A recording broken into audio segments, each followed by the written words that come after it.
Hello students, I am ready with my next video. My next video is on English subject for SSLC students, class 10 students, and the topic is Abraham Lincoln's letter to his son's teacher, poetry section.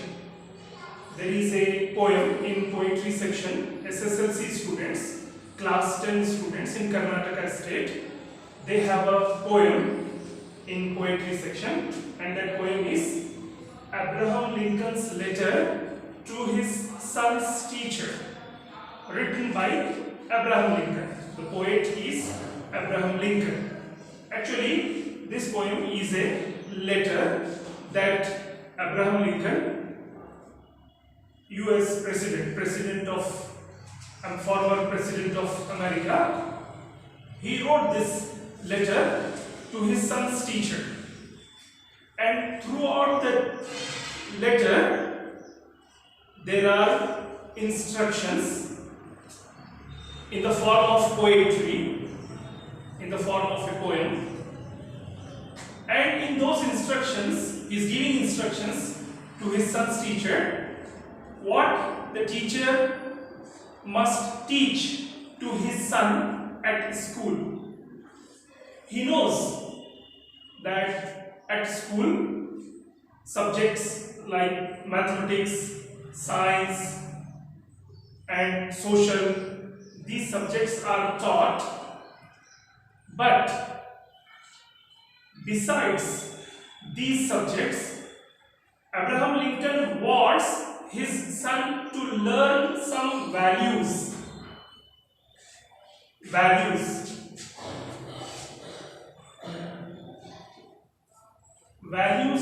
means principles or standards of behavior, or you can say behavior. Throughout the poem, he wants his son's teacher to teach his son how his son should behave, what values he should learn.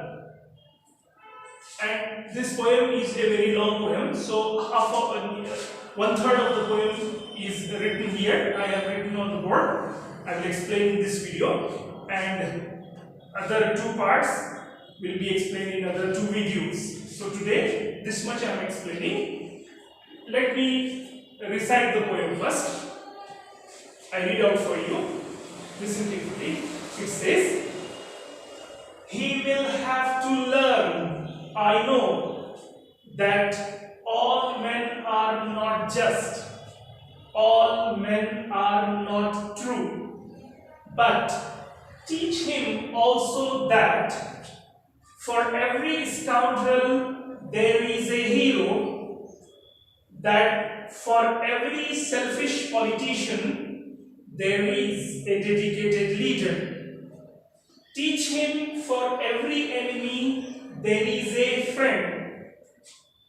It will take time, I know, but teach him if you can that $1 earned is of far more value than 5 found. Teach him to learn to lose and also to enjoy winning. Steer him away from envy if you can. Teach him that secret of quiet laughter. Let him learn early that the bullies are the easiest to lick. Teach him, if you can, the wonder of books, but also give him quiet time to ponder the eternal mystery of birds in the sky, bees in the sun, and the flowers on a green hillside." These are some lines from the poem. Some more lines are there, which we'll discuss in other class. Let us discuss these lines first. In the beginning itself, the poet Abraham Lincoln, the father, is saying that he here refers to his son, the student. And he here not just refers to his son, but we can say to all the students at school. All the students at school. Actually, these values must be learned by all the students. This poem is not meant only for Abraham Lincoln's son, but also for the other students. The students of each and every student in each and every school of the world. That's why this poem is included in your syllabus. That you must also have these values. You must also learn these values. Now, he here refers to the son or the students. He will have to learn. He will have to, he must. He will have to, must. In the beginning only, Abraham Lincoln is telling that it is necessary for his son to learn. These values are not just like either learn or leave. No. He is pressing. He is forcing. He must. He have to. He will have to learn. I know. He knows that these values are very important. His son or the student must learn these values. In the first line itself, he is making it clear that what? That all men are not just. In this world, all men are not just. All men are not honest. We must not blindly believe or consider that every person I meet or every person I come in contact with is a just person or is an honest person. We cannot justify, we cannot have an opinion about any person unless we meet him many times or we do some business with him or deal some things or experience some time, spend some time with him. So he's saying that we must not blindly believe, consider that every man, every person in this world is just. No, all men are not just. All men are not true. Every person, whatever a person says, we must not just believe that what is he saying is right. He may be wrong. Some may be wrong. Some may be right. This is what he wants to teach his son. That his son must know that all men are not just. All men are not true. Some are just. Some are true. Some are unjust. Some are wrong. They lie. This value we have to learn. Then, first two lines. Then, but teach him also that for every scoundrel there is a hero. Every man is not just or every man is not true. It doesn't mean that all are bad. It doesn't mean that all are unjust. It doesn't mean that all are untrue, all are liars. No, it's not like that. For every scoundrel means an unjust person, a person who behaves badly with others. That person is a scoundrel, a bad man, right? So, for every scoundrel, there is a hero. There are some who are heroes, who are just, who are true, who are good. The question comes, why should he learn these values? Because after growing up, he will definitely come across with many people. So if he does not want to be in loss, or if he wants to lead a successful life, these values must be learned. If he starts believing that every person is just, every person is true, then he may be deceived. There are some people who may deceive him. So he should have this idea, and that there are good as well as bad people in this world. If he keeps this in mind, then before having a deal, or before doing a business, or before having a relation with any person, he will first judge, he will first try to know what kind of person is that, and then he will take decision. That's why it is very important, right? So for every scoundrel there is a hero. For every bad person there are some good people also who are just, who behave good with others, right? That for every selfish politician there is a dedicated leader.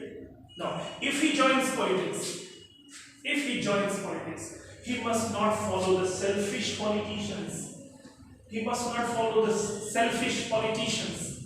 There are selfish politicians, and they definitely bring a great loss to the nation, because they think only about themselves. They do not care about the nation. So, for every selfish politician, there is a dedicated leader. There are dedicated leaders also. So he must always, his son must always look at dedicated leaders and learn from them the politics. He must not learn politics from selfish politicians, because they bring destruction. They are bad, they are wrong, they only think about themselves. They do not do any good to the people of the country or to the nation. Selfish politicians, they only think about themselves or of their community only. Dedicated leader, he thinks of the nation, the whole nation, all the people of the country. He thinks of all the communities in the society.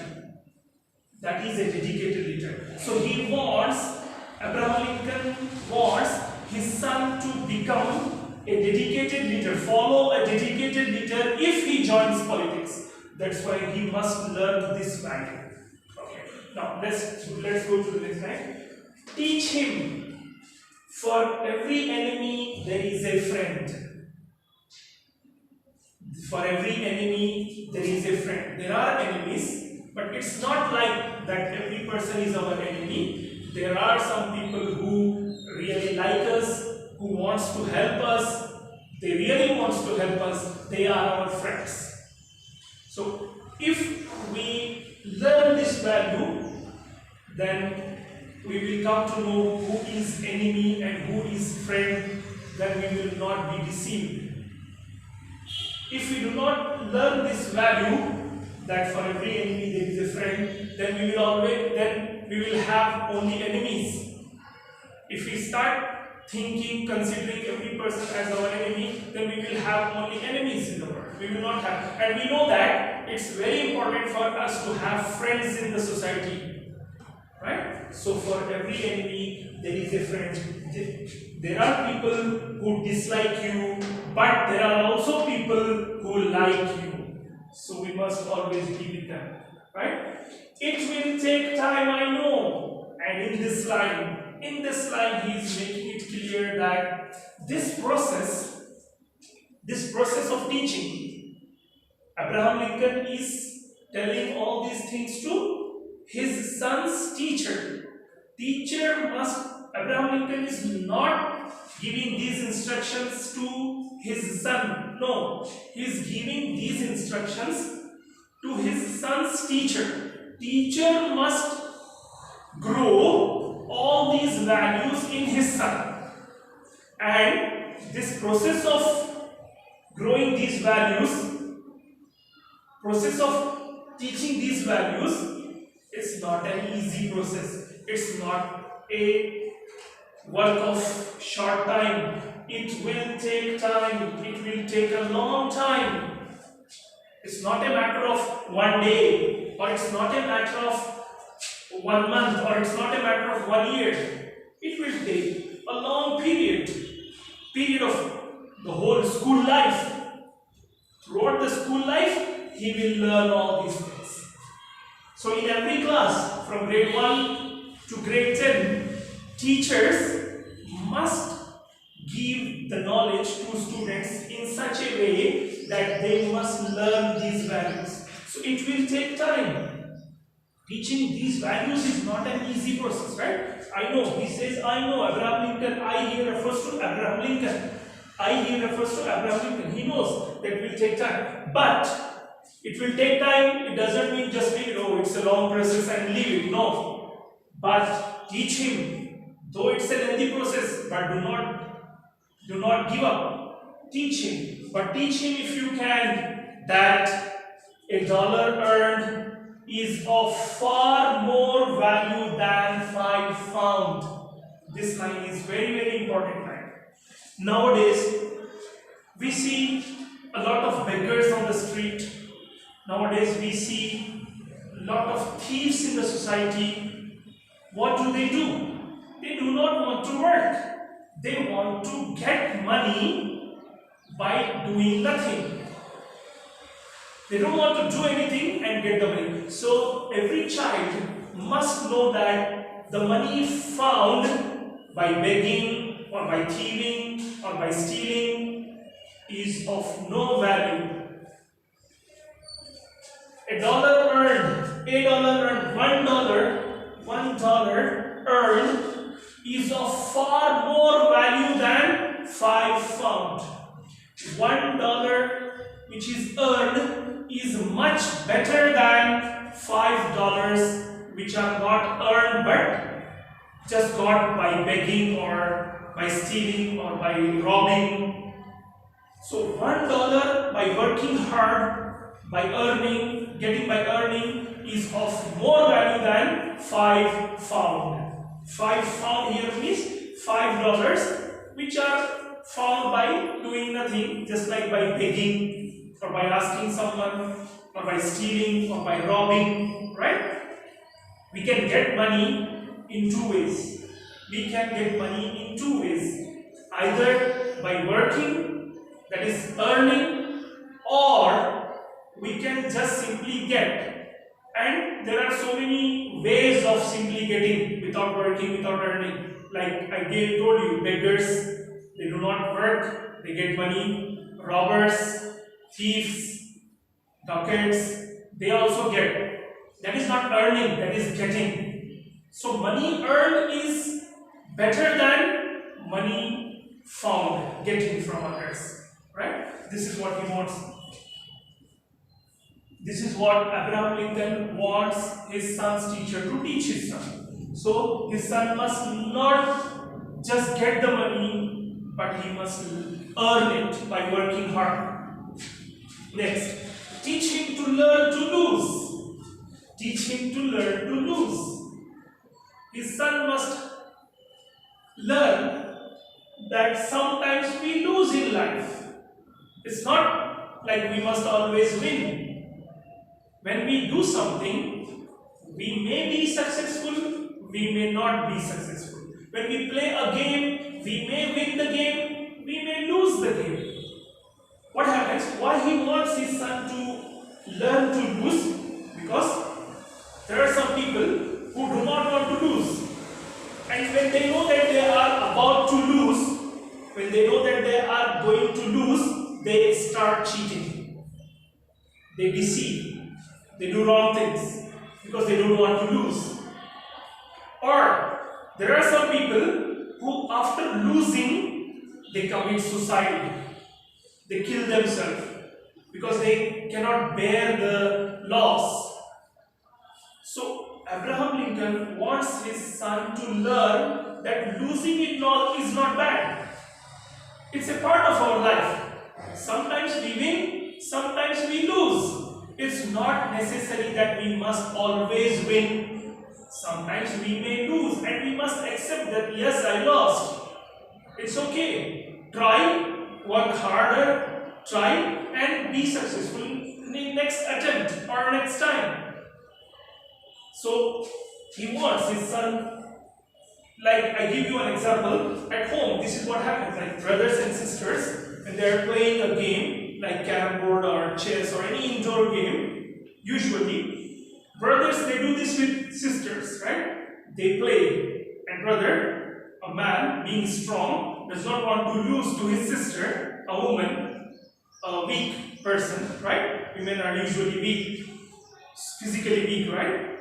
Than men. So what a brother does, he always wants to win. So when he knows, when he learns, when he comes to know that he is definitely going to lose, he either leaves the game, or he starts cheating, or he does something not to lose. This is wrong. We must learn to lose. When we lose, we lose. It's okay, no problem, right? Then, and also to enjoy winning. Now, learn to lose. It doesn't mean that, oh, it's okay to lose, so always losing. No, that's not. That's also wrong, right? And also enjoy winning. We must also have that feeling. We must also know that what kind of feeling comes when we win, so that if we enjoy winning, if we know the happiness of winning, then we will definitely try to win. So he must know to enjoy the winning also. But sometimes when we lose, we must not give up, try again and do well. Next, I hope you are understanding this. Next, steer him away, steer him away, take him away. Away from what? Away from jealousy. Away from jealousy. This is the most dangerous thing. Envy,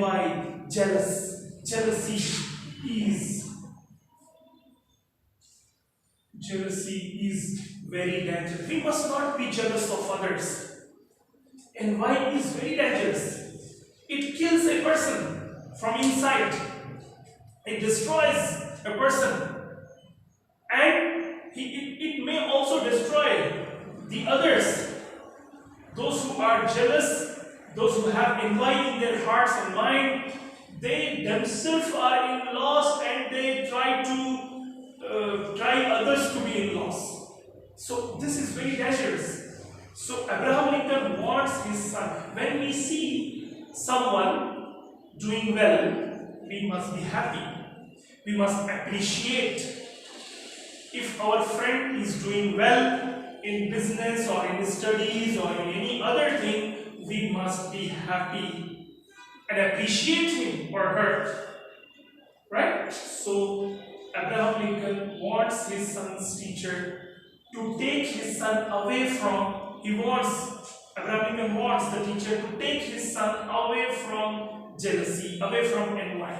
That teach him the secret of quiet laughter. Quiet laughter is very important. Quiet laughter.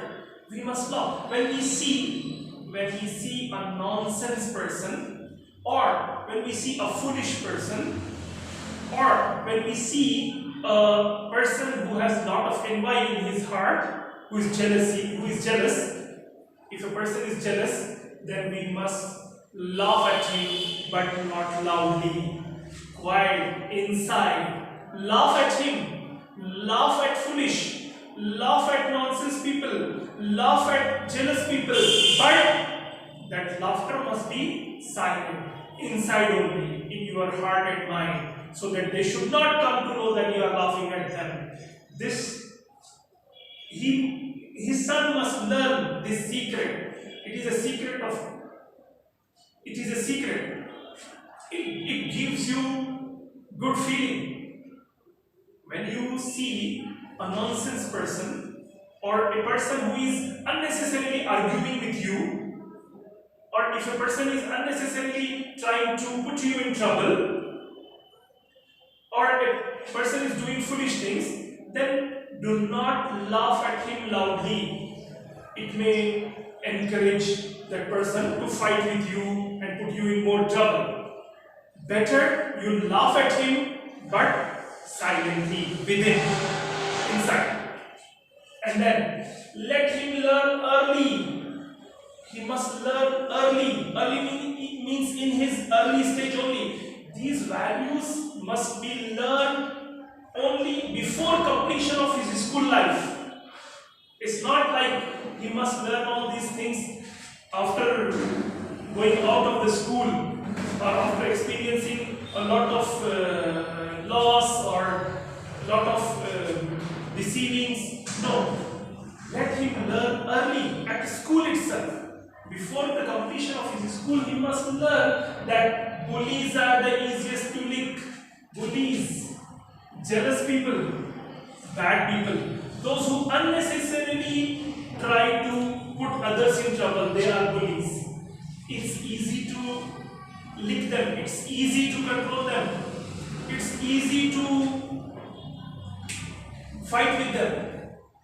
This is what happens. Like, for example, in a classroom, there are some students who are bad. They always mock at others, or they always tease others, or they also disturb the class, and they are considered as bad students, but they are considered as strong. No one tries to control them because all are afraid of them. They are considered as strong, physically strong, or they have their own supporters, they have their own gang or something like that. But children must know that it's easy to control them. It's easy to defeat them.